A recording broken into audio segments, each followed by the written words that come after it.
And it is my pleasure to introduce you to our guest speaker, Professor Nicholas Bloom. Nick is a professor of economics at Stanford University. His research focuses on working from home, management practices, and uncertainty. He previously worked at the UK Treasury and McKinsey and Company. He is a fellow of the American Academy of Arts and Sciences and the recipient of the Guggenheim and Sloan Fellowship and a National Science Foundation Career Award winner. And most of you hopefully have seen him quoted through many news sources published around the globe. He is the expert on this topic of where we are today, where we're going. And so we are so excited, Nick, to have you with us today. And I also want to mention that Nick teaches one of the modules in our Managing Remote and Hybrid Team course. Again, that's on Stanford Online. With that, Nick, welcome, and go ahead and take over. It's great to be here. And yes, as Anita said, I teach one of the modules, which is a lot of fun preparing and recording that. So as backdrop, I've been working on this topic since 2004. To be honest, there wasn't a lot of interest until March 2020. And then at that point, everything seemed to kind of go crazy and work from home land. And so since that point, which is now more than 3 years, I've been surveying 10,000. I've just been collecting vast amounts of survey data. I'll show you a lot of that, and talking to hundreds, by this point, probably more than 1,000 managers, organizations. So I'm going to try and summarize all of that in the presentation today. So I'll go through 3 sections. One is just some basic facts. So where are we in working from home? I'll be kind of US focused because I have better data, but not entirely. I'll show you some international data too. I then talk about how you might manage hybrid. That's often been the hardest thing to deal with. And then finally, I'll talk about 3 impacts on the economy. They're kind of fun and interesting. And I think if you're in business, you've probably seen, or the last one's about golf, actually. So it's not even about business. So where are we on work from home? So this is kind of a hard thing to measure because lots of people nowadays aren't fully in person or are not fully remote. They're hybrid. So what we really want to do is evaluate this on a day-by-day basis. So this shows for the US, the percentage of full paid days work from home. So what you see is before the pandemic's about 5%. So people did work from home before the pandemic, but not very many. It was kind of rare. During the pandemic, at the very peak in May, kind of March, April, May 2020, we saw enormous levels of work from home. So that peaked up to 60%. Everyone that could was fully remote. What we now see is things are kind of flattening out into a post-pandemic level of about 25 to 30% of days work from home in the US. So that is a massive increase. That's about a 5-fold increase versus pre-pandemic. So that just tells you how big this change is. So sure, we've dropped back versus 3 years ago, but we're way higher than 2019. The other thing you can see is it looks like we're flatlining out. So for all of those stories you read in the press about everyone's going back to the office, it's just not true. They're normally based on anecdotes like my friend says, he or she is going back, et cetera, et cetera. If you look at this is the large scale data. Blue is our data, 10,000 people a month. Red is the census, 40,000 people a month. You can see there's really not much return to the office. So we are in the new normal, and the new normal is far higher levels of work from home. How does this look internationally? So here's very recent data. We're just collating, we just run. Broken the world out, there's about, almost 40 countries here. We've broken the world out into 4 areas. So what's notable is what I call English-speaking places. Australia, Canada, US, UK, New Zealand appear to have significantly higher work from home levels. So I don't know if you can hear, I was born in the UK, I now live in the US. Those 2 countries, Canada, have pretty high levels of work from home. It's become very standard. If you look around the rest of the world, Europe, South America and Africa, but South America and Africa have much lower levels. Asia has lower still. So there is a big variation. Asia's pretty low. There are still higher levels than pre-pandemic, but there's been a heavy return to the office. At the other extreme, North America, it's still very work from home focused. That looks similar if you look at office occupancy data. That's another good measure of work from home. This is from JLL. What we see is a very similar pattern in America. Offices are still about half empty compared to pre-pandemic. The same is true in London. The same is true in Australia. If you go into the rest of Europe, particularly Asia, offices are getting close to, but not completely, fill rates of pre-pandemic. How does this map out? So I want to point out that, you know, the media is like full of stories about work from home, but that's not true for every employee. So in the US, in Europe, you know, around the world, in pretty much every economy, in pretty much every company, including Stanford, there are actually 3 different groups of employees. So the first group is fully on site. These are people that come in every day, each day. They're actually the biggest group. They're also the lowest paid. That's about 60% of people. So think of, you know, people working in McDonald's, in transport, in security, teaching. A lot of professions, you have to come in every day, every single day. Second group is hybrid. Those are actually the highest paid. That's about 30%. These are typically professionals, managers. I'm guessing probably most people listening fit into this. If I think of my Stanford undergrads or MBA students or exec ed, I gave, you know, an exec ed event yesterday. Mostly people there in hybrid. The classic version would be something like Tuesday, Wednesday, Thursday in the office, Monday, Friday at home. And then finally, there's fully remote. That's about 10%. That is increasingly kind of specialized roles. So most of the people in this there are some high-end coders like Airbnb and Yelp, but most of the people in this are IT support, payroll, HR, benefits, data entry, etc. So it's kind of a mix, but on average, typically these are lower paid employees. This also varies massively, massively across industries. So again, the media tends to be full of stories about tech. It's like tech is doing this, Google, Amazon, Facebook, you know, et cetera, et cetera. Turns out tech is a real outlier. So here's information including tech. It is the most work from home focused industry. You know, in some ways, maybe you should say, why don't we look at hospitality and food services? That's the extreme at the other end. If you look across industries, there's a big variation. And of course, it's very much driven by at the top, you have, you know, industries that tend to have a lot of computer work, a lot of things that can be done remotely, tech, finance, insurance, business services. At the bottom end is much more stuff dealing with customers or products, you know, retail, hospitality, transportation. So why has hybrid become so popular for professionals? Again, I'm guessing most people listening are in hybrid. Why has this become so dominant? There are 4 reasons. For time, I'm going to focus on the first 2, but you know, in my online course running through Stanford, I actually go through 4 of them. So in many ways, number 1's typically the big one I hear from companies. It's the big driving force, and there's a lot of employees are happier. Number 2 is productivity is the big concern. So why don't I go through these? So firstly, are employees happier working from home? The answer is yes, typically for hybrid. So most people, slightly more than 50% of people want to do hybrid, which is, you know, typically they want to do 2-3 days a week in the office, 2-3 days a week at home. They typically value that about the same as an 8% pay increase. And the reasons you hear is they'll say, look, I like coming in, you know, it's lively, I get mentoring, you know, I connect up with others, but I also like working from home. It avoids the commute, it's less stressful, it's less tiring. So that's the average. I should point out there are, of course, a bunch of people, it's about 30% that want to be fully remote. And there's actually, interestingly, another group, about 15% that want to come in every day. But on average, hybrid is kind of the average preference. And if you let people work 2-3 days a week, they see that's about the same as an 8% pay increase. So it's a huge, huge benefit. You can imagine if you're a company and you're thinking about getting people back into the office full time, you've got to think, well, look, you've got to compensate people with about 8% higher pay. When I talk to managers and firms, they typically say, you know, I can't afford another 8% salary, which is why hybrids become so dominant. I actually ran an experiment on this in Trip.com. They're one of the world's big 3 travel agents.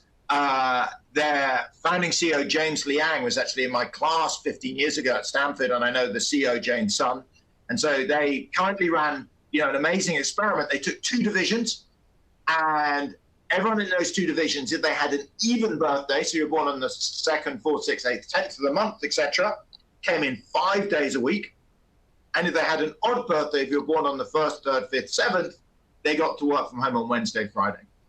What they found is, in terms of performance, various other metrics, there was no change. The one big difference was job satisfaction and quit rates. People that are allowed to work from home 2 days a week saw 35% lower quit rates. And for Trip, quitting and hiring and recruitment and training is very expensive. These are all graduates. These are kind of elite employees. And so the board decided, look, hybrid has no downsides. Productivity was the same. Other measures were the same. Has one big upside. It reduces turnover, and so they adopted hybrid. I should point out, it's not that employees want to work from home every day. To be clear, the typical or average person actually wants to work from home 2-3 days a week.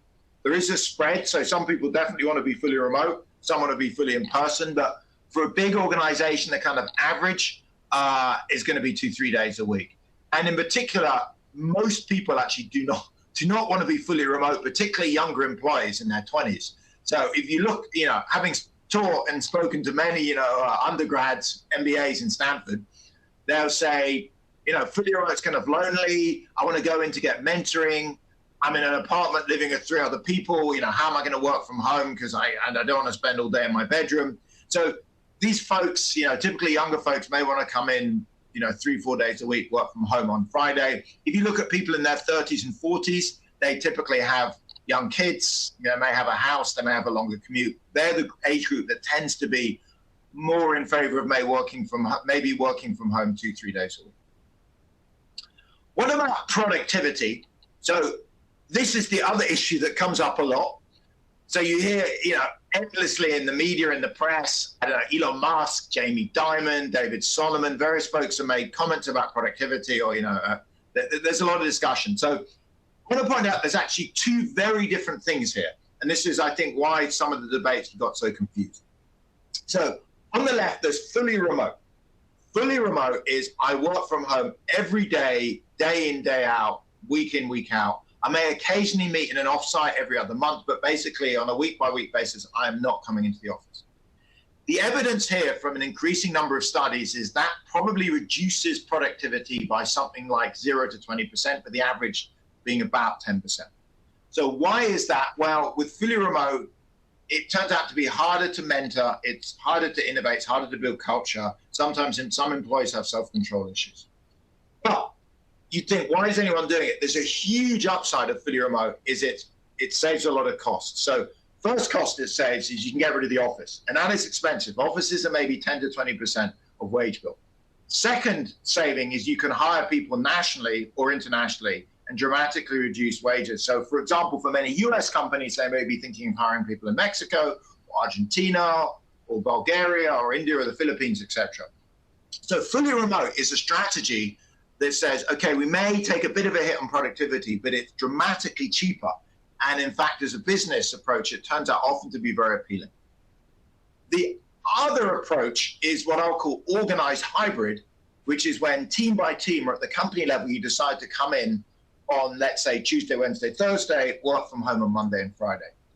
Here, the evidence is productivity is a bit flat, maybe even slightly higher with organized hybrid, but certainly there's no drop back.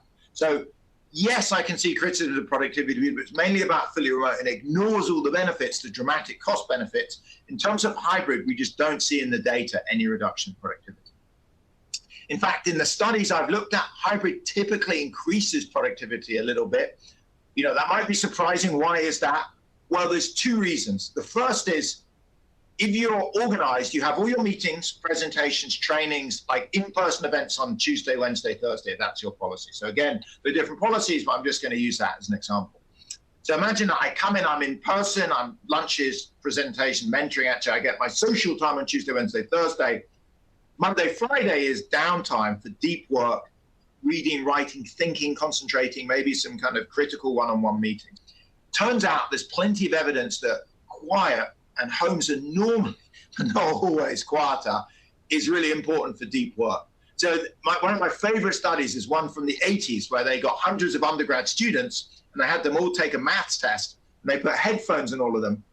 And they randomized, half of them had office noise played through the headphones, and the other half it was quiet. And the folks with office noise saw significantly lower test scores because it's just hard to concentrate.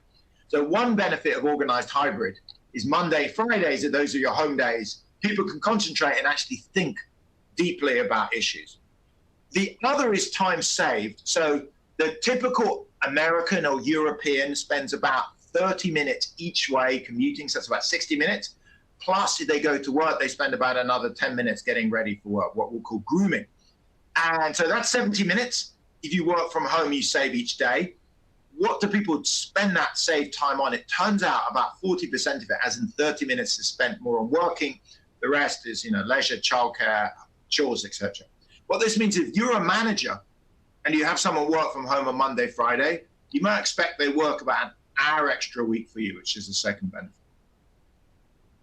So what about how to, if you're on board with hybrid, by the way, in the US, in Canada, in much of Northern Europe, Australia, New Zealand, has become dominant for managers and professionals. It's very hard, actually, to find companies that are not operating some version of hybrid.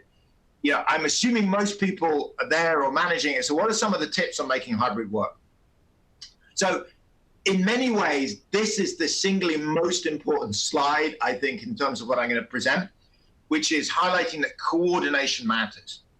When you ask people, why do you come into the office? The top benefits are about face-to-face collaboration and socializing. So when you ask people why they come in, you don't normally say to spend time with my manager or for the free bagel or to play on the ping pong table. It's basically I want to work with and socialize with colleagues.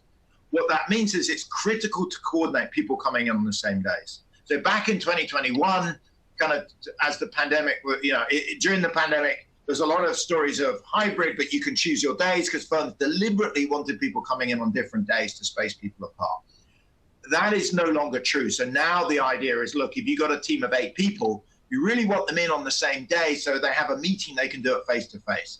If 6 come in and 2 are at home, it gets really frustrating. You've said, okay, there are 2 at home, we're going to get on Zoom, maybe you'll go back to our desk individually because it works better than having 6 in one room and then you're like, oh, the thing doesn't work, and why am I in the office to spend all day on Zoom, etc. So coordination turns out to be critical.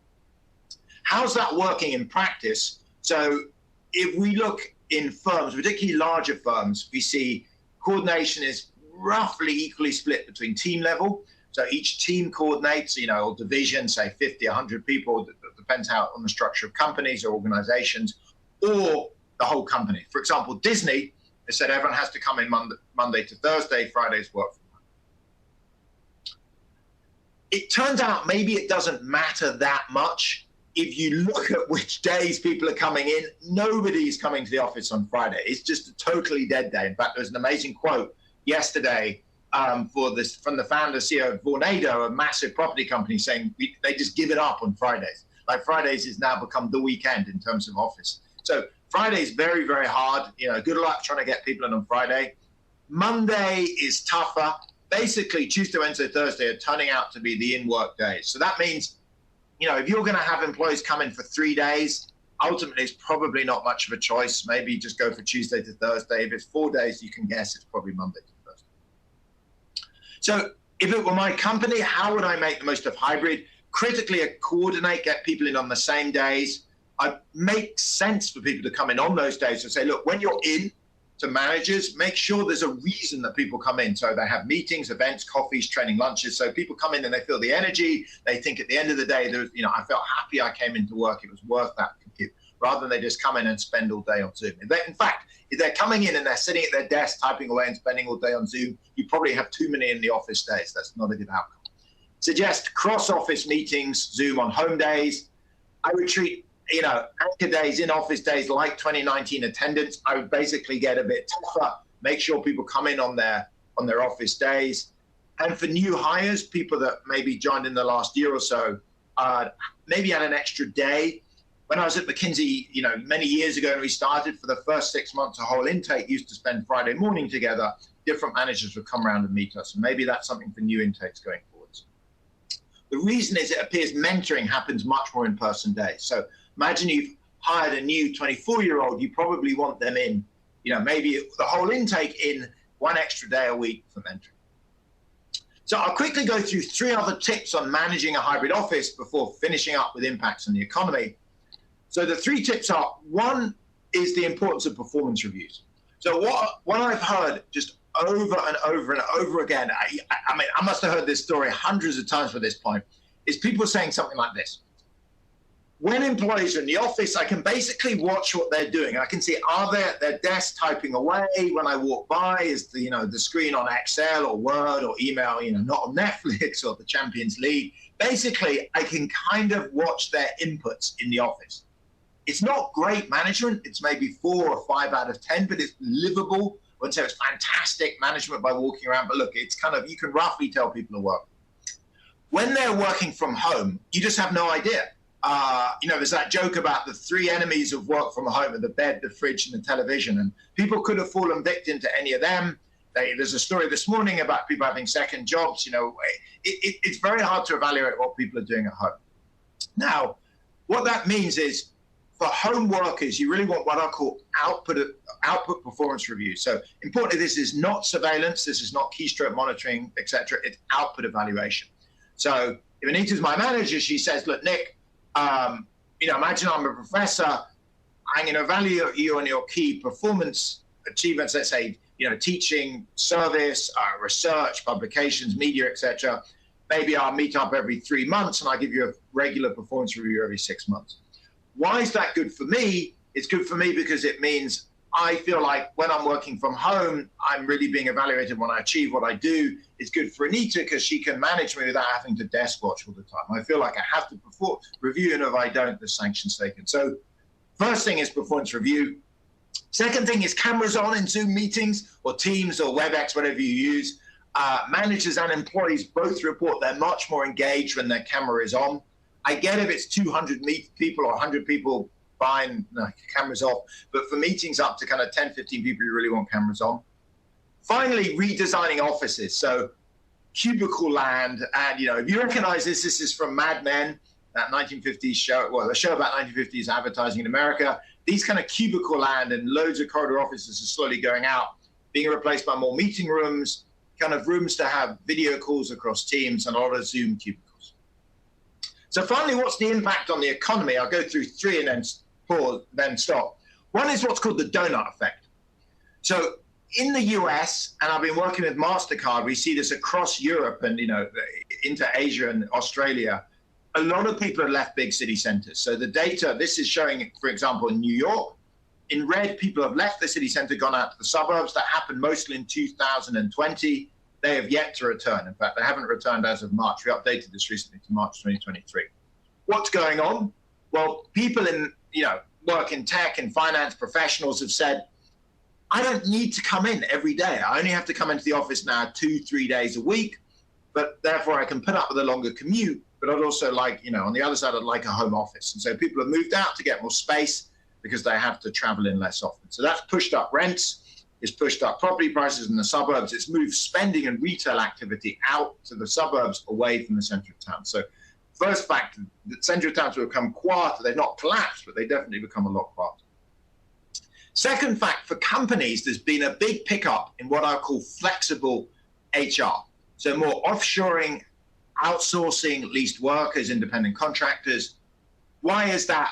Well, the pandemic kind of opened our eyes. The pandemic pointed out, look, you can have these fully remote teams and they work really pretty well on fully remote roles, or you can outsource or offshore. So second thing is, I would think for those in HR and management, think more flexibly about part-time, full-time, leased, including employment of more physically challenged or maybe people close to retirement that may want to work for 3 days a week but not 5. There are a lot of opportunities out there to hire basically very high-skilled, very high-quality employees, potentially at really competitive rates by being more flexible. Finally, golf. So to be clear, I don't actually play golf. I wish I was good, but I can't really play. But I heard so many stories of people saying, like the golf course is just totally jammed. I can't play anymore, post-pandemic, what's going on? So I collected, I won't go into the whole background of it, but with Alex Finnan, a student at Stanford, we collected a massive amount of data on golf games. And what you see is pre-pandemic, people basically played golf on the weekend, Saturday, Sunday. During the pandemic, it shifted. It's like all week, every day, really high levels of golf playing. If you go to day of the, hours during the day, this is Wednesday. This is like the middle of the week. You see pre-pandemic, there's a bit of golf playing in the morning, but then people went into work. Post-pandemic now, it's just jammed all day. The only reason it's low in the afternoon is in the south, it's just too hot to play in the afternoon. And this kind of highlights another broad phenomenon, which is leisure activities. Here I've shown you golf, but think of, going to the gym, shopping, going to hair salons, pickleball, whatever, skiing, whatever, your leisure activity is, has moved from being totally concentrated on Saturday, Sunday to spread throughout the week because of work from home workers. So that's spread out leisure. Interestingly, office use has gone from being Monday to Friday in the use of public transport to crushed into like typically 3 days in the middle. So the economy's kind of twisted. Some things have spread out throughout the week, other things have compressed it. So to end, work from home is here to stay for graduates. Probably most people listening, it's typically 2 days a week, it's kind of standard. I think the key thing to make this work for hybrid, the hardest thing is just to coordinate so that teams at least come in together. When you're in, your colleagues are in. When you're at home, your colleagues are home.